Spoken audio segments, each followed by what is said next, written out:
Supply को DMO Kajipur ने तहकीक किया करके पीने के काबिल नहीं बताया गया है। हमारे दस्ते जो आया था उसका हेपेटाइटिस सी के शिकार भी यहाँ पे कुछ लोग हुए हैं जिनकी रिपोर्ट हमने हयात अथॉरिटी को दिए थे।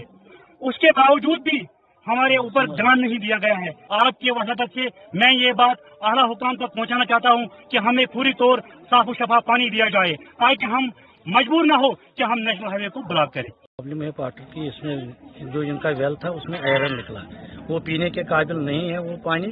अब हमने मसला चीफ इंजीनियर के साथ उठाए, हम नए एक वेल बना रहे हैं। इंशाल्लाह हमें पॉजिटिव जवाब आ रहा है, 2-4 दिन में हम इसके बारे में इनको कन्वे करेंगे।